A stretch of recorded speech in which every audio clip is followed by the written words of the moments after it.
Hi, this is Andrew, and this is Keen On, the daily now.tv chat show with some of the world's leading thinkers and writers.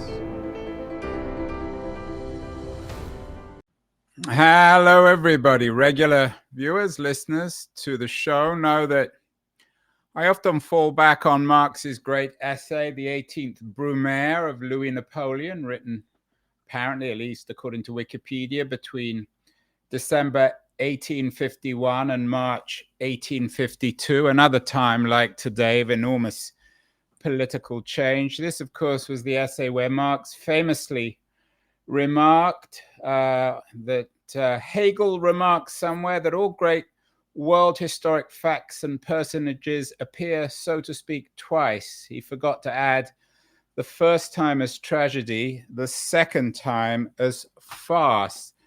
Marx's great remark about, or revisiting of Hegel came to mind when I read an interesting piece in Harper's magazine for May by my guest Kyle Paoletta, The Race for Second Place, the Republican Primaries as Farce. And if we were to remix Marx's quote, perhaps in 2016, the election of Trump, or at least his victory in the Republican primary, was a tragedy. But the second time, this time around, it was farce.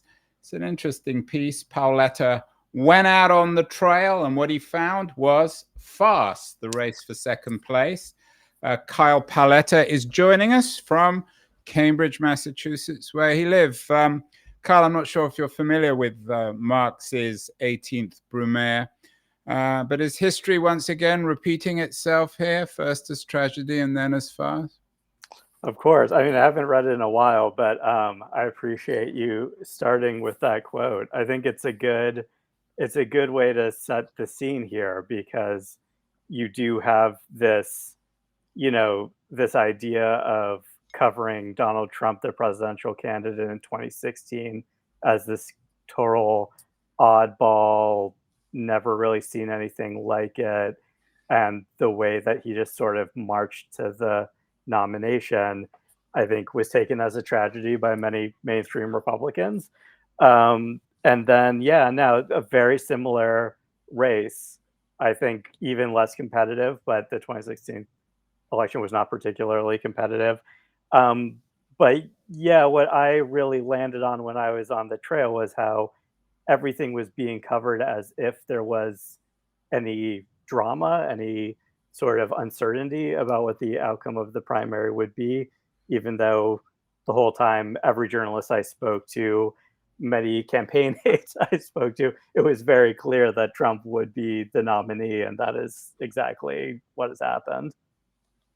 Yeah, I want to get to that. Your piece is excellent because it reveals that everyone was saying one thing, but the truth was something else, and everyone kind of knew it. They weren't willing to acknowledge it. As you say, you went out on the trail. In the old days, this was the big deal. The white books on the Kennedy and Reagan and LBJ elections were always a big deal. But what you found was a kind of kabuki show. What was it like being in Des Moines and New Hampshire? Was it bizarre? Yeah, very surreal. As someone who grew up reading a lot of the sort of literature of the campaign trail, not just Teddy White, but the classic magazine pieces that were written, Hunter S. Thompson, of course, in the 60s, you have DFW doing it in 2000, through the 90s, pretty much anyone who was anyone would do one of these kind of shadowing the campaign press stories. So I think part of what I got interested in was just this idea of like, what is it like now? It's like, is definitely not a form that people have continued to do. And I think it became clear to me exactly why that is, because there really is not, everything is so choreographed. Everything is so sort of you get your schedule at the beginning of the day or the night before of here are all the stops in all the towns that the candidate will be making. You know, there's ample time to get between them. If it's Trump, he has, you know, maybe one rally every night. And then the actual access to the candidate, which is mostly what I focus on the piece, because access is ultimately the entire point of doing any of this. Like, you can film a campaign rally or a town hall. The point of having a person in the room is to actually talk to the candidate, talk to aides, get a sense of what's happening behind the scenes. Access was so tightly restricted and only really opening up in this kind of bizarre push pull where the worse a candidate was doing, the more available they were to the press. That, yeah, it just really became clear to me that you have thousands of journalists who are sort of pursuing these candidates around these states, and with very little to show for it at the end of the day. And it's only exacerbated by the fact that it wasn't a competitive primary. So I think the kind of like surreal nature of it just was very inescapable. Yeah, it sounds like a Buñuel movie. You talk Yeah. about surrealism.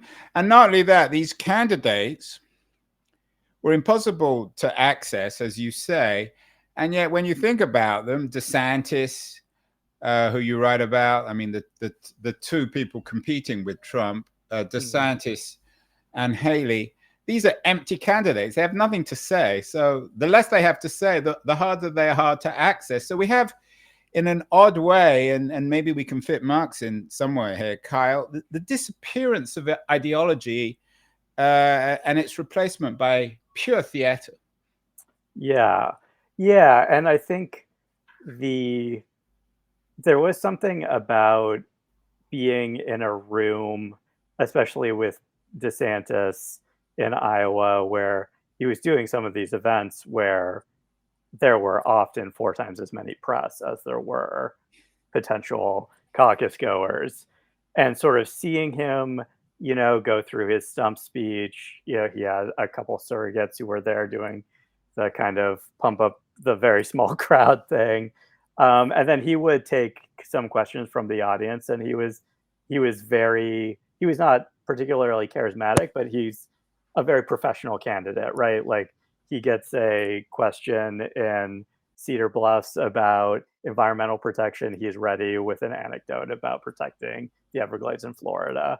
Um, so, and then Nikki Haley was sort of a very similar experience, but without any of that veneer of policy chops. Is everything she said was very soundbitey, very sort of top level Republican orthodoxy. By the time I was on the trail, she was not taking any questions publicly, mostly because she had kind of flubbed that question about the Civil War in December that turned into a whole news cycle. And after that, she was fully closed off. So, yeah, you sort of had these two candidates who I focus on more than Trump because it was interesting to see them kind of posing themselves as the alternative to Trump while never really going after him, never really trying to create any ideological distance, any policy distance. And at the closest they would ever come was sort of both of them saying, like, you know, I voted for the guy, supported him during the presidency, but it's, you know, it's time for a new voice for these ideas. Like, it was about as dramatic as it got. Yeah, and to add to the surrealism here, you mentioned Trump always being in the background, the banquo in this particular Macbeth. Marx famously said at the beginning of the 18th Brumaire, the tradition of all dead generations weighs like a nightmare on the brain of the living. Trump wasn't dead, but he could have been. And he did weigh like a nightmare on Haley and DeSantis, who were trying to be Trump without being Trump. That's what I got out of your piece and what I got out of, I never followed it that carefully because clearly nothing was happening. No. Yeah, and I think it's interesting because if you were going to, the typical banquo's ghost that would be haunting a Republican primary would be Ronald Reagan, right? And you Yeah, see that, certainly 2008, John McCain talked a lot more about Ronald Reagan than he did George W. Bush. So I think there is an interesting way that Donald Trump has replaced Reagan as the kind of animal spirit of the Republican Party while still very much being, alive and the presumptive nominee who could be the president again. And I think seeing that, it was as if people in 1984 were running against Reagan under a Reaganist platform. It just like didn't make sense to have these candidates doing a Trump thing when Trump was in the race. Yeah, well, you mentioned 1984. We probably could figure out a way to include Orwell too. And now we're Speaking of, checking all the boxes here. yeah, well, we'll leave that one out. I'm sure we'll fit that one in later. As we speak, Kyle, Trump is involved in one kind of bizarre legal theater or another. The news today is witness testimony in his hush money trial. That's where all the attention is in court. People are wondering about how far Trump will go in the next election if he's elected. But I wonder, you mentioned in the piece that all this was just Trump theater. One of the people you bring up in your piece is Brick Suit Marnell, this bizarre character who follows Trump all around. To what extent was the whole show, and it is a show, of course, was Trumpian theater, even if Trump wasn't there? Yeah, I mean, I think one of the things I really tried to highlight in the piece was how the political press is very much playing by the same playbook that goes back to the 60s of going to these retail events, talking to voters before and after, what did you hear? What resonated with you? Did this change your vote? And doing this very kind of like nuts and bolts style of coverage when Donald Trump is very much a candidate of the internet age, of the mass media age, where everything is theater. It's a show. It's a huge, people have compared a lot of his rallies to concerts. And I had that experience when I went to a rally in Manchester of, people selling merch outside and, supporters chatting about like, oh, I saw him, 4 years ago in Laconia. I'm so glad I get to see it. Like, there's a very kind of like Grateful Bruce Dead Springsteen, aspect. Yeah, Bruce Springsteen, sure. Or Madonna, or who's the woman now that everyone's going to? Taylor Swift. Taylor Swift, yeah, for sure. And I think the idea that he is a candidate who supersedes the need for this kind of glad handing at a fried seafood place or at the barbecue place in Ames. Like, I think the media still hasn't quite figured that out.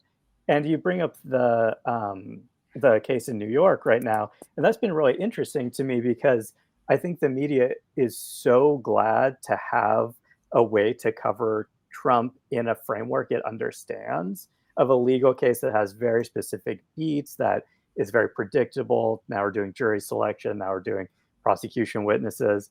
And, like there's a way in which the coverage of him after another primary of just sort of throwing stuff at the wall is sort of settled into like, now we can be in a courtroom. Right. And to add to all the surrealism, they're covering one narrative and he's dealing with something else. And the traditional press just doesn't get it.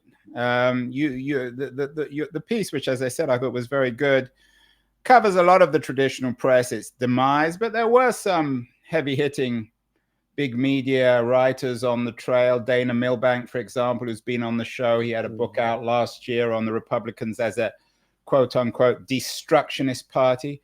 Do any of these people like Milbank, in your view, Kyle, really get it? Or are they all just covering a different age and using language? It goes back to Marx, of borrowing language from the past to describe something that they don't really understand. Yeah, I think there's certainly I don't want to sound too sweeping in my criticism because I think there are for sure journalists who are on the trail who are doing a good job, and a lot of them were the Yeah, and ones. I don't mean to say they're doing a bad job. They're doing their best. That people like Milbank are very smart, but they don't Yeah, quite grasp what is really happening. Doesn't seem to no, me. no, I don't think so. And I mean, I think Dana's great, and I think I saw him in New Hampshire very much kind of parachuting, and I could kind of see, and we were chatting about just the how kind of like vapid it felt to be at this. I think it was at a rally for Nikki Haley. But I think the reporters I was really impressed by were the ones who were sort of backing away from the horse race. So like Daniel Kurtzleben at NPR, who I had a really nice conversation with, she was really talking to me about how, so she grew up in Iowa and she was covering the primary there. And her focus was really just talking to Trump supporters and getting into this sort of mindset, the what resonates, why they are so dedicated to him.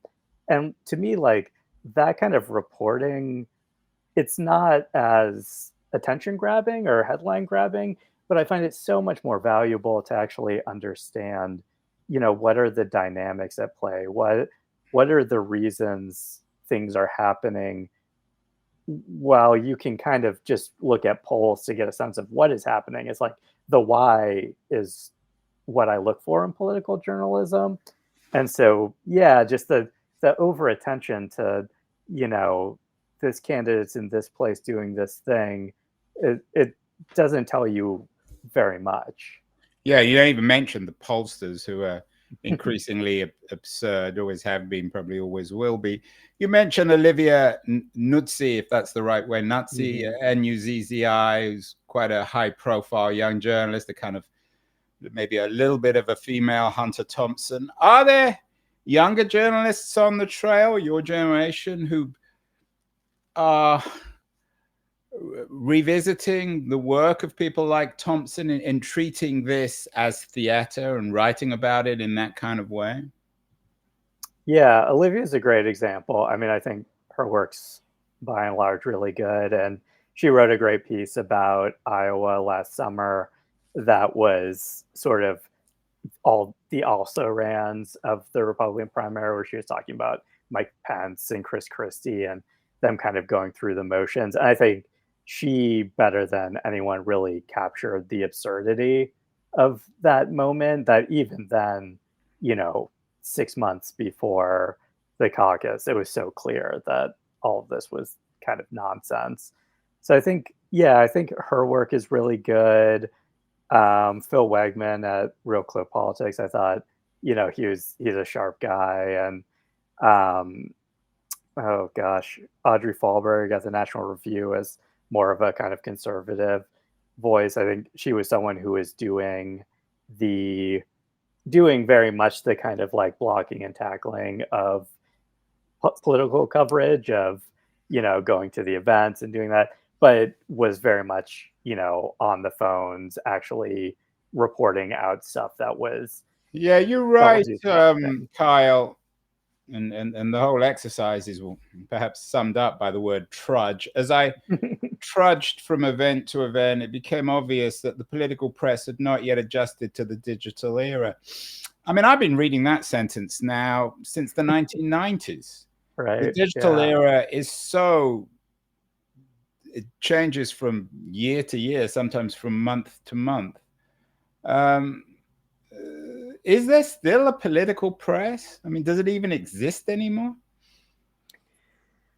Ooh, that's a tough question. I mean, I would say that the political press, the sort of like old idea of the political press, at least as far as print goes, exists almost solely at the New York Times.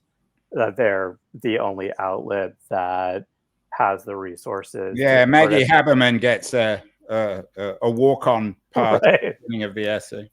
Yeah, where they kind of have the combo of just people to just be warm bodies in the room, as well as a handful of star reporters of her, Jonathan Swan, who are doing kind of the deeper investigative stuff.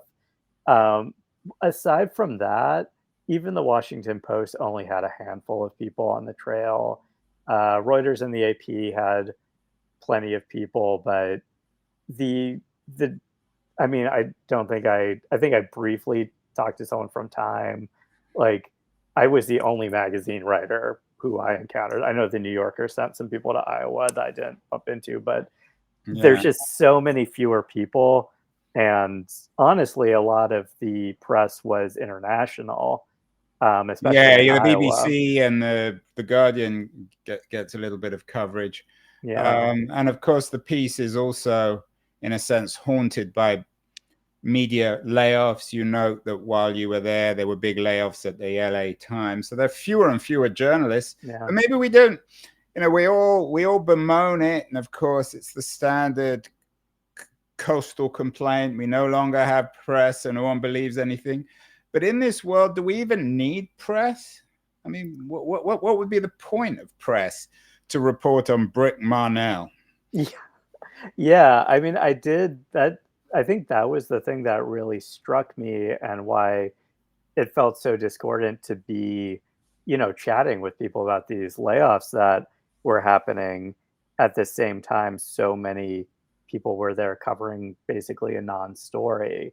I really had a feeling of like, well, geez, like if our profession is sort of so decayed, and we have so many fewer resources, why is this what we're spending it on? Like, I do think there is a better way, and maybe it is, send a camera from all the major networks, someone from the Wires and someone from the New York Times. They'll pretty much cover all the angles you need of these sort of retail events, and everyone else just focus on, figuring out fundraising, figuring out how state parties are being staffed, like figure out these sort of like local factors that will play a huge role in a national election. I do feel like there's a deep imbalance of, we need to have our pictures of the DeSantis rally, which is a very old school mindset of like, we want to make sure our logo's at the bottom of the film of DeSantis. And it's so meaningless in the current media environment. It just, you're spending resources for these kind of like useless things that don't matter to anyone who's actually viewing it. Yeah, well, it's not entirely meaningless, Carl. You still write for Harper's, which I think is a good publication. We cover lots of their writers. And I also remind everyone that there still are good publications out there, maybe not traditional newspapers, but Liberties, a new quarterly journal of culture and politics, does an excellent job covering our increasingly surreal world, the world that Kyle Paoletta reported on in the Republican primary. Is going to run a short feature on Liberties, and then we'll be back with Kyle to talk more broadly about the political lessons, if there are any, that he learned on the trail of in the race for second place in Iowa and New Hampshire. So we'll be back in a second. The noise, there is nuance, insight. Liberties is not just a journal of ideas. It's a meteor of intelligent substance. It's the place to be for engaged citizens. Politics, opinion, substance. Liberties is a triumph for freedom of thought. A quarterly of urgency, of cultural exploration, of intellectual delight, of immaculate prose. It's invaluable. Subscribe now or find Liberties at your favorite bookseller. You can subscribe to Liberties at libertiesjournal.com. We're speaking with Kyle Paoletta, a writer on Harper's, has an excellent new piece on his experiences in Iowa and New Hampshire, the race for second place, the Republican primaries this year. Kyle, for all the surrealism, the oddity of it, there is a real world out there. What did you find in Iowa and New Hampshire? The real people, real struggles. What was your experience of that? Yeah, I mean, I feel like I wish I had had more of an opportunity to talk to actual people. This is the curse of when you do a lot of media writing and you're focused on kind of the media angle, you end up just talking to journalists. But I did get a sense, especially in Iowa, the way in which the caucus is this sort of every 4 years event that I think some people get really excited about, and for some people, it's just sort of this like economic feature. I mean, I remember talking to the woman who runs this really beautiful venue in a town about an hour west of Des Moines that mostly does weddings. But she was saying, oh, every 4 years, every single candidate comes through here. And the same, there's a famous barbecue place that I witnessed two journalists who had not seen each other since Ted Cruz did an event at that same barbecue place 8 years ago. So there's this roteness that is really embedded in the culture of those two states. And I think it was really interesting getting a sense of, I think people realize how unusual that is, and also that it probably will not stay that way for very long. I mean, especially in New Hampshire with Joe Biden basically ceding that primary because of his deference to James Clyburn in South Carolina. I think a lot of New Hampshire folks I talked to were very much like, yeah, I mean, we're probably just not going to be the first in the nation primary anymore. And they were sort of a mixture of like sad about that as this historical role the state has played, but also realistic. I mean, especially on the Democratic side, they're like, yeah, we're one of the whitest states.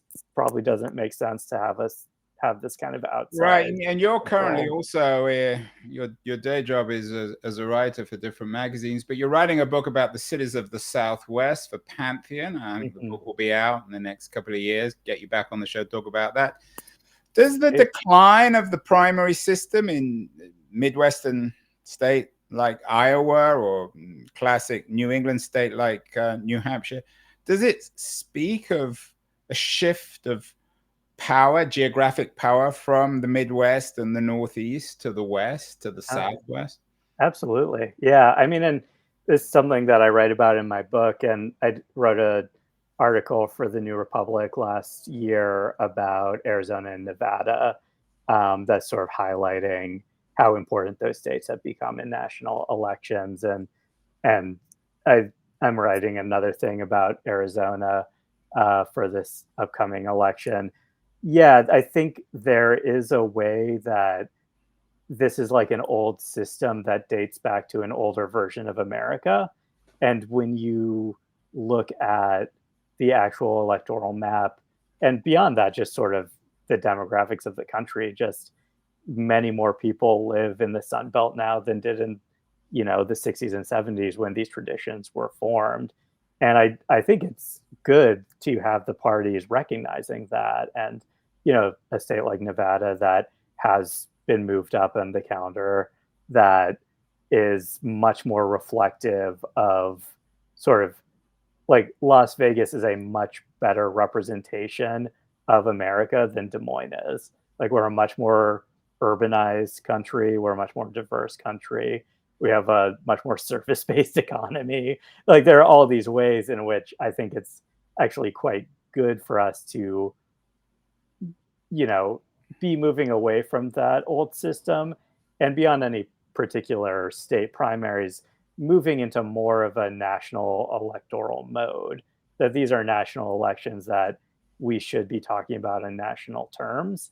And I don't really have a problem with, corn subsidies in Iowa being an important thing that every candidate needs to weigh in on. Yeah, like that feels very esoteric and kind of irrelevant to. So does that? We've had a lot of shows about the need for constitutional reform and getting away of doing away with the Electoral College and other kinds of significant structural constitutional reform. But are you suggesting that the country is changing and this shift of power is happening in a way that we will begin to make sense of over the next few years, with or without constitutional reform? Yeah, I mean, I think it's already happened in many ways. I mean, I think the nationalization of the electorate is real. The so polarization becoming is based much more on education than it is on even race. Is that it is reflective of, you have a class of kind of wealthy urbanites who go to a select number of colleges and then go to a select number of neighborhoods across the country that kind of look like each other. Like, I think that has already happened. And in many ways, I think, setting aside whether or not we should have the Electoral College, I certainly don't think we should. But the way that we talk about politics is very national now.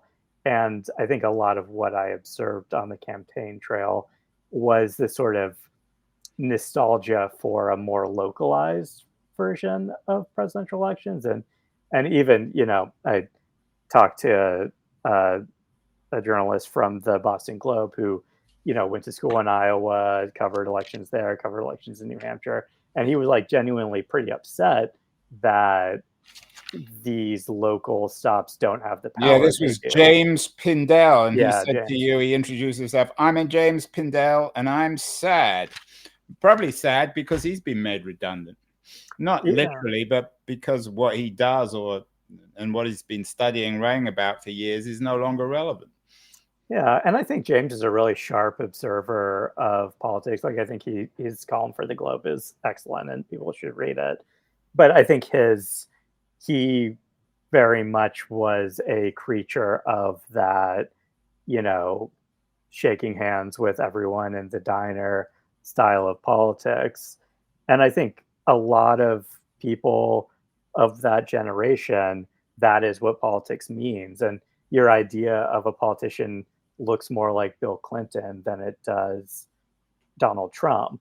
And I think the idea of politics as a mass medium is not new at all, but it's just inescapable now. Like, it's just inarguable that Yeah, I remember in happened. 2016 I went to one of the Republican debates, and I saw the back of Trump and his wife and Malaria, whatever her name is, and there was that theatrical element. I'd never met Clinton. I would have guessed it would be a different kind of experience. What about Kyle? And I think a lot of this also explains why local press is going away. You mentioned the Boston Globe. I'm not sure how long that paper will last, but most of the local newspapers have gone away. There's a lot of mourning for that, but maybe it's a reflection of a broader reality. What about the standard sort of coastal media reading of America, of this deeply divided country, of deplorables, of polarization, of angry Americans?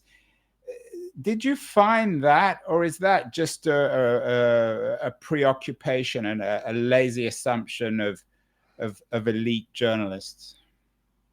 I think I mean, there is a strain of like deep anger and resentment in the country for sure. I think that as something that is particular to Republicans is not necessarily true. And I don't think that it explains everything.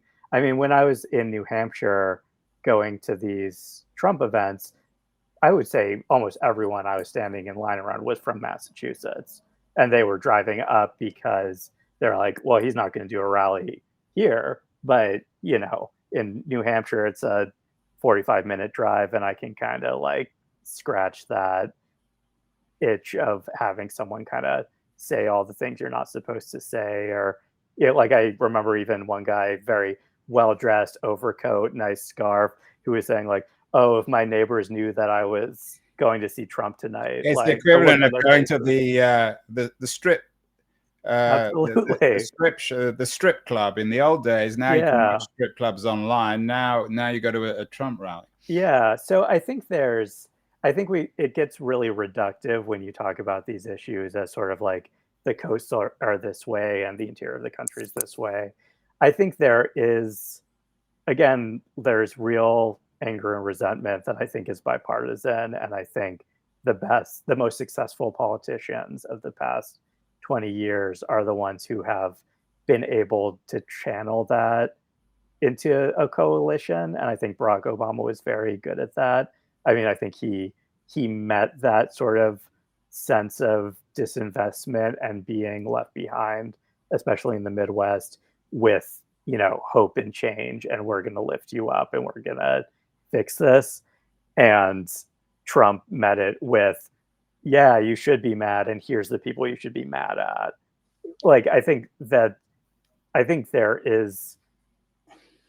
economic issues are the thing that drives so much in this country, and politicians who get overly focused on, I don't know, what's happening on the New York Times opinion page.